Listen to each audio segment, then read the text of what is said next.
नमस्कार, मैं स्वागत करती हूं आपका खबर इंडिया न्यूज में।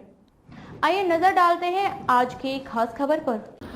यह सरकारी तंत्र की विफलता, नांदेड़ अस्पताल में हुई 24 मौतों पर बोले शरद पवार। महाराष्ट्र के नांदेड़ के एक सरकारी अस्पताल में 12 नवजात शिशुओं सहित 24 लोगों की मौत हो गई। नांदेड़ के एक सरकारी अस्पताल में हुई मौतों पर एनसीपी सुप्रीमो शरद पवार ने प्रतिक्रिया दी है। उन्होंने इस घटना को दुर्भाग्यपूर्ण बताया और साथ ही राज्य सरकार पर सवाल उठाए हैं।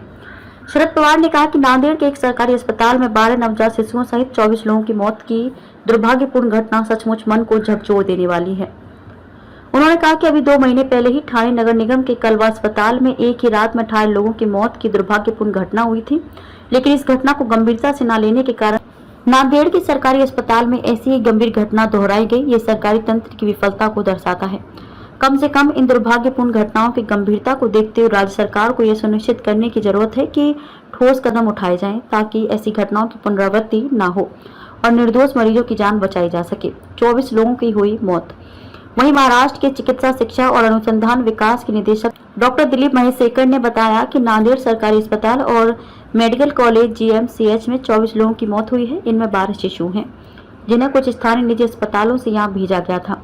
शेष मृतक वयस्क थे, जिनकी विभिन्न कारणों से मौत हुई।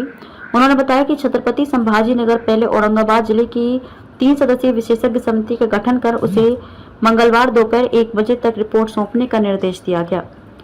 मैं स्थिति की व्यक्तिगत रूप से समीक्षा करने के लिए अस्पताल जा रहा हूं। कांग्रेस के नेता और पूर्व मुख्यमंत्री अशोक चव्हाण ने कहा कि जीएमसीएच के डीन ने उन्हें 24 लोगों की मौत के बारे में बताया है। अस्पताल के डीन से मिली जानकारी का हवाला देते हुए उन्होंने कहा कि जिन 24 लोगों की मौत हुई है उनमें से 6-7 नवजात थे और कुछ गर्भवती महिलाएं थीं।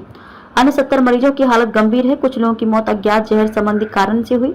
चव्हाण ने कहा कि एकनाथ शिंदे सरकार को प्राथमिकता के आधार पर नांदेड़ जीएमसीएच के लिए मेडिकल स्टाफ के साथ साथ धन की व्यवस्था करनी चाहिए। चव्हाण ने कहा कि अस्पताल में 500 बिस्तर हैं, लेकिन फिलहाल लगभग 12,000 मरीज भर्ती हैं। खबरों में अब तक के लिए बस इतना ही।